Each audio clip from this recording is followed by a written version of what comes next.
В прямом эфире Чеченской Вести я, Рамзан Абоев, и мои коллеги-журналисты готовы поделиться с наиболее значимыми событиями. Ассаламу алейкум. Чем запомнится среда, 26 ноября.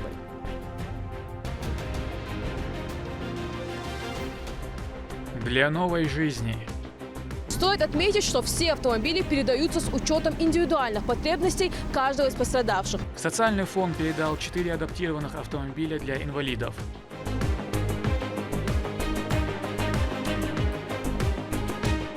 Триумф Вайнаха. ГТРК «Вайнах» в очередной раз стала призером международного фестиваля. Наш телеканал получил специальный приз международного фестиваля «Золотая башня».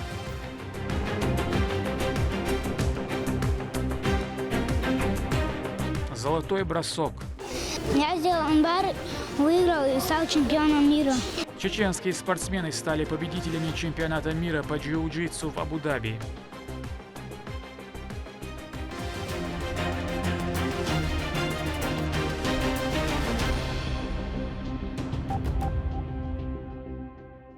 В сектор Газа доставлена очередная партия гуманитарной помощи от регионального общественного фонда имени Героя России Ахмата Хаджи Кадырова. Груз включает теплую одежду для остро нуждающихся 800 детей и взрослых.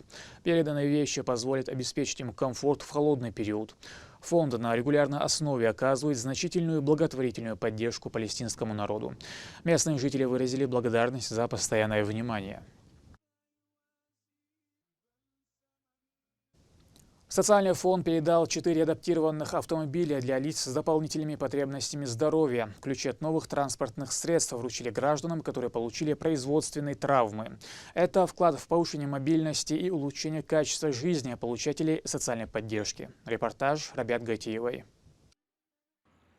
Возможность просто сесть и поехать для большинства рутина, а для Усмана Эль-Буздукаева настоящее препятствие. В прошлом он получил производственную травму, и с тех пор его жизнь во многом зависит от специализированного автомобиля. Данная машина уже 3-я по счету в жизни Усмана, подаренная государством. Такие транспортные средства предоставляются на определенный срок, после чего в соответствии с медицинскими рекомендациями и по мере износа заменяются на новые.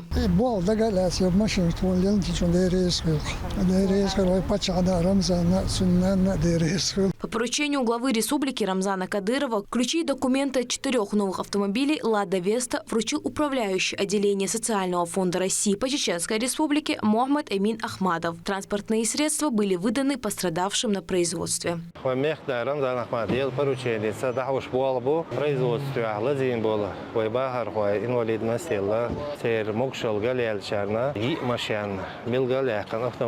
Коробка передач, что лада машина, что далу что да эмансан тергуер улукш Рамзан Ахмадович контроляду хуюктуш лаккаж эканте алия дойчду ахтагана Овой Республики вахар хочет и машина айла кодал узелил цариш далю ажондар бешдал беттиются. Предоставление автотранспорта – это лишь часть масштабной программы поддержки граждан, получивших тяжелые травмы на рабочем месте. Помимо этого, отделение СФР обеспечивает их необходимыми техническими средствами реабилитации, оплачивает санаторно-курортные лечения и устанавливает как единовременные, так и ежемесячные выплаты. Стоит отметить, что все автомобили передаются с учетом индивидуальных потребностей каждого из пострадавших.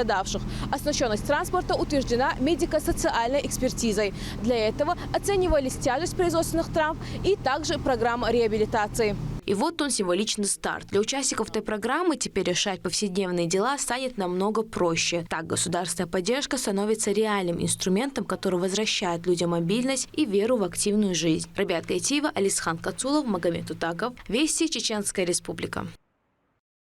В Духовном управлении мусульман состоялось мероприятие, приуроченное ко Дню матери. На встрече собрались общественные деятели, матеря и дети участников СВО, а также представители Комитета семей воинов Отечества. Выступавшие подчеркнули роль чеченских бойцов в отстаивании интересов России и поздравили всех матерей с предстоящим праздником. За самоотверженную волонтерскую деятельность по поддержке защитников Отечества женщинам вручили благодарственные письма за активную гражданскую позицию. Народов Кавказа благодарность, выражаем вам искреннюю благодарность. Верю, что в награду за отзывчивость, неравнодушие к судьбе каждого военнослужащего вам всегда будет сопутствовать удача. Ваша бескорыстная помощь чрезвычайно ценна для нас и никогда не будет забыта. Спасибо за помощь и заботу. С уважением, руководитель Тулоев Алан Алиханович. А награждается Зумаева Мавит Мавлоевна. Награждается Дубаева Петимат Салмановна.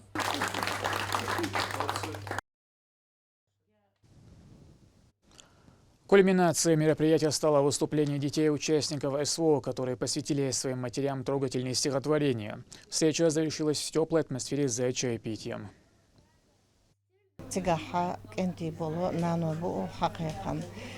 Цери дог ючше, цани совместно еще разные акции шо, мероприятия цундела, тахана цер дог хаст, цер дог цер кенти битсбел боти хайта, ишта тахана хока ючфкитше, цани ишта хартанлер гулум дабаха сой нан хларетер сона отснано дагадека сон цер лазам сон цундела сон хар ишчела хара мероприятия мелла хошхилча мо эдоса дог ойла джим чаглок эс так отсонха мелла та ондохол воуши гортолш эдок эс норча ад бала байлот ак воушца мелла так дадиш дег таш динер воушца дагдола дица.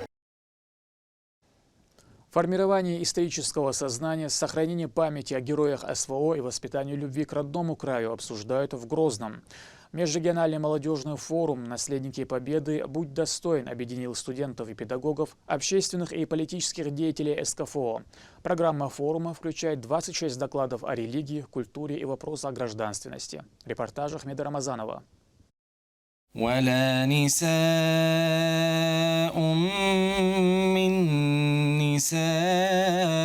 В рамках Года защитника Отечества и 80-летия Победы в Великой Отечественной войне, объявленного президентом страны Владимиром Путиным, при содействии Фонда поддержки исламской культуры, науки и образования Российского исламского университета имени Кунта Хаджи прошло межрегиональный молодежный форум «Наследники Победы. Будь достоин». Основная идея проекта – патриотизм. Не лозунги, не фразы, а ежедневные полезные дела.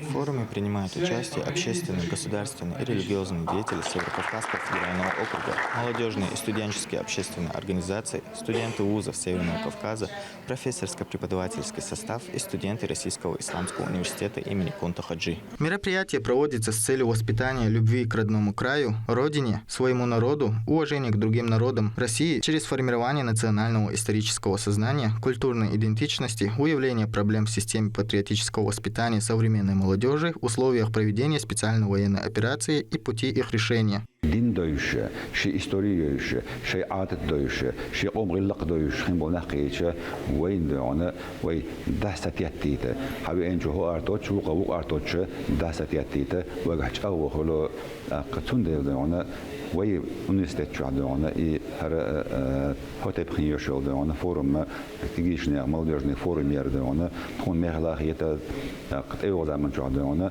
وين متعال مش وين خين بشكل إمام مش وي خين بشكل دين ديا إيش دونا شأوان سابرش دونا شاشة تكودو خوش دونا خليتها خين دوش تحت دونا وخيطون هراء. В ходе пленарного заседания участники конференции выступили с докладами, среди которых были и гости из других регионов страны. Спикеры всесторонне осветили вклад советского народа в Великой Отечественной войне, в том числе и мусульман Северного Кавказа, как важнейший фактор патриотического воспитания современной молодежи. Если не говорить о традиционных ценностях нашей истории, связанной с событиями Великой Отечественной войны, то молодежь не будет знать, что происходило, что должно происходить. И вообще, если говорить, информационные поводы, которые идут на Кавказ, это 80% идет данные на молодежь. С ними работают плотно те силы, которые хотят переосмыслить, переоценить наши истории, традиционные духовно-нравственные ценности. Поэтому очень важно и в Дагестане, и в Чеченской Республике, да и в всех республиках Северного Кавказа такого рода мероприятия, чтобы они знали. Проректор по воспитательной работе Карачаево-Черкесского университета имама Абу Ханифа Азамат Кушетеров активно участвует в подобных мероприятиях и в данном форуме выступил на тему «Защита Отечества как норма исламской религии». Этот форум необходим для того, чтобы наша молодежь напомнила историю наших предков, те, кто нас защищал в Великой Отечественной войне, также и тех ребят, которые сейчас воюют на СВО. Ислам поддерживает эту позицию, что он обязан защищать свою родину и свою честь, свою семью и землю там, где он живет. Также ректор Российского исламского университета имени Кунта Хаджи Абдурахим Мутушев и директор телерадиокомпании «Путь» Адам Шахидов подписали соглашение о сотрудничестве.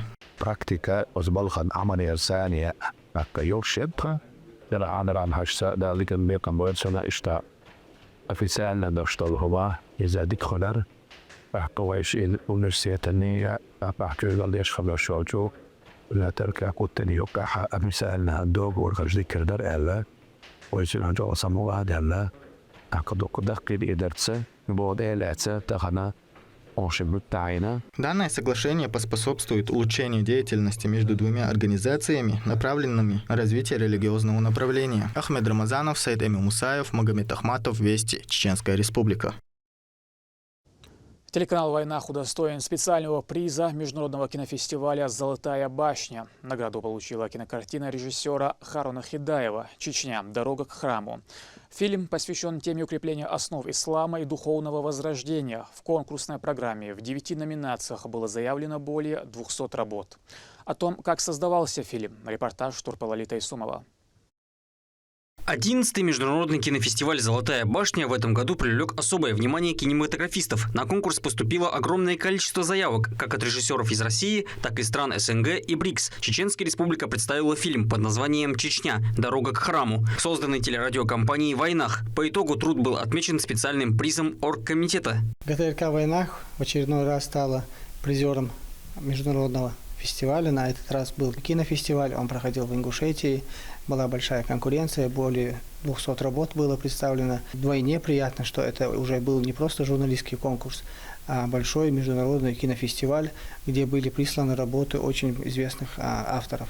Нашу работу представлял Харун Хидаев, соответственно, он являлся автором. Он председатель Чеченской Республики отделения Союза кинематографистов Российской Федерации, очень опытный, известный в своих кругах человек, и благодаря его мастерству в том числе нам удалось взять эту награду. Харун Хидаев в своем фильме рассказал о том, как был основан город Грозный и как во время восстановления после лихих 90-х руководство субъекта позаботилось о том, чтобы в регионе один за другим появлялись дома Всевышнего Аллаха, в которые приходят мусульмане для поклонения Творцу. По словам автора, он показал зрителям, что в таком месте человек становится чище душой. Когда я начал сопоставлять их посещаемость, морально-психологическое состояние в нашей республике, уровень культуры, общения наших детей, нашей молодежи, и у меня появилась такая мысль, что мечети не могли просто так строиться. Мечети приносят в наше общество такую благодатную атмосферу, что люди, выходящие из мечети, становятся чище. И чем чаще они посещают мечеть, тем совершенствуется их внутренний мир. В фильме от богословов дается пояснение, почему мечети такие большие и занимают немалую территорию. Все дело в том, что прихожан всегда много, и число неуклонно растет. Сегодня, альхамдулилля, по милости Аллаха, эти мечети, огромное количество, уже варьируется за тысячи. И поэтому я бы хотел рассказать про громадное сооружение, про дом Аллаха, такую красоту. Когда ты проходишь мимо и видишь красоту мечети, у кого-то, может, людей, которые не из религии ислам, задаться вопрос, почему такое большая мечеть и так далее. Дело в том, что это место для поклонения, место чистоты, место красоты. И много мусульман собираются в этом доме Аллаха и делают поклонение. И когда мусульмане собираются вместе, в этом чистом, красивом месте, они обучаются духовному, нравственному воспитанию, очищаются и от грехов, когда совершают коллективную молитву. И с этой чистотой которые потом выходят в свет, так сказать, имеется в виду уже из мечети, они выходят на улицу. Такие документальные фильмы раскрывают облик субъекта с истинной стороны. Некогда лежащий в руинах, он сумел преобразиться до неузнаваемости и продолжает свое улучшение с каждым днем. ГТРК «Войнах» вновь подтвердила, что ее контент интересный и качественный. Работы отмечаются на самом высоком уровне, мотивируя продолжать создавать полезные программы. Турпал Алит Айсумов и Сайд Селим Ампукаев. Вести, Чеченская Республика. Министерство Чеченской Республики по туризму приняло участие в международной выставке в Дохе в составе национального стенда Discover Russia. В рамках экспозиции представлены туристические возможности, информация о видах туризма, а также сувенирная продукция. Особый акцент сделали на демонстрации богатого природного и культурного наследия. Для презентации национальной идентичности Дом моды «Фердаус» представил образцы традиционных костюмов. Особое внимание уделено развитию зимних туристических маршрутов по России и разработке совместных программ для привлечения гостей из стран Ближнего Востока. Высокий интерес к стенде проявили официальные лица Катара и ближневосточные СМИ. Так, телеканал «Катар» представил материал о российском туристическом бренде и новых возможностях отдыха, включая предложения Чеченской Республики. Нам очень отрадно, что эти рынки все чаще рассматриваются, именно рынки Ближнего Востока, все чаще рассматриваются Россией как очень потенциальные рынки. Мы знаем, что рост туристов из Катара и вообще стран Персидского залива в Российскую Федерацию имеется, то есть имеется рост. Мы также рассматриваем потенциально такие страны, как Саудовская Аравия, Объединенные Арабские Эмираты. И надеемся, что в скором будущем, уже буквально на следующих неделях, мы отправимся в эти страны для презентации нашего потенциала. Чеченские спортсмены стали победителями чемпионата мира по бразильскому джиу-джитсу. Он проходил с 12 по 22 ноября в Абу-Даби во всех возрастных категориях. Это одно из самых массовых мировых первенств. Клуб «Бараков Тайм» представили 4 атлета. Репортаж Турпала Алит Айсумова. Чемпионат мира по джиу-джитсу прошел в Абу-Даби с большим размахом. Чеченскую республику представляли 4 юных борца, 3 из которых достигли успеха. 11-летний Асхаб Букаев в категории 30 килограмм завоевал золото. 7-летнему Байсангуру Джамурзаеву противостоял считавшийся фаворитом бразилец, представитель школы Грейси, основоположницы бразильского джиу-джитсу. Но наш юный борец сломил соперника и победил. А 13-летний Джабраил Израпов в полуфинале также одолел бразильского спортсмена, по итогу забрав серебро. Схватки были зрелищные, с большой интригой. His opponent from our Jiu-Jitsu club. Now Bukayev trying to find a way to submit his opponent when he...